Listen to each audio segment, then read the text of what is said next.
Chicago mayor vows to fight National Guard with Sanctuary City Superhero Squad.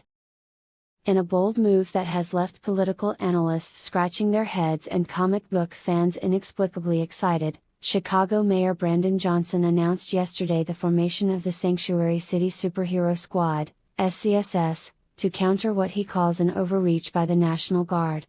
The announcement, made during a press conference held in a repurposed hot dog stand on the South Side, comes amid rumors of federal plans to deploy troops to enforce immigration policies in sanctuary cities like Chicago. Mayor Johnson, sporting a bedazzled cape he claimed was locally sourced from a Pilsen thrift shop, unveiled the SCSS as a team of diverse, community-driven vigilantes ready to protect Chicago's status as a sanctuary city. "We don't need tanks or tear gas," Johnson declared, gesturing to a group of volunteers in mismatched spandex and repurposed Halloween costumes. "We've got heart, we've got hustle, and we've got a guy who can make a mean tamale while disarming opponents with his patented empathy stare." The SCSS roster, according to a poorly formatted PowerPoint slide projected onto the hot dog stand's menu board, includes Captain Deep Dish, a former pizza chef who wields a razor-sharp pizza cutter and a shield made from a manhole cover. His superpower? Smothering foes in a cascade of molten mozzarella. The L Train Enforcer, a disgruntled CTA driver who can summon a phantom Red Line train to block National Guard convoys, though it's unclear if the train will arrive on time. Alderman Avenger, a mysterious figure who navigates City Hall bureaucracy at superhuman speed, armed with a filibuster-inducing filibuster ray. Lakefront Lass, who harnesses the power of Lake Michigan's waves to create gentle but firm tidal surges that politely nudge intruders out of city limits. The mayor's plan has sparked a mix of bemusement and outright confusion.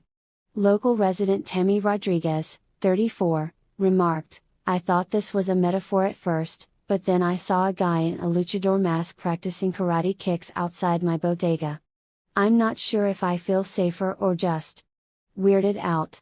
Meanwhile, conservative commentators have dubbed the SCSS Antifa with better branding, while ex-posts from Chicagoans range from "This is peak Chicago chaos" to "Can Captain Deep Dish fix the potholes on Western Avenue?"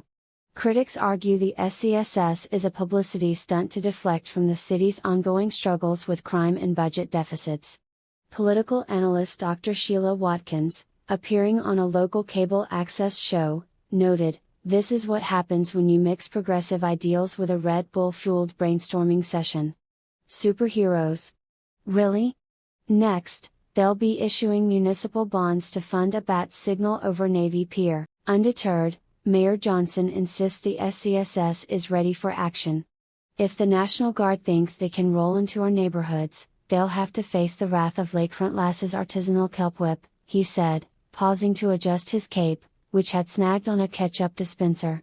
He also hinted at a secret weapon, a unified chant of Sweet Home Chicago that allegedly disorients outsiders with its sheer Midwestern sincerity.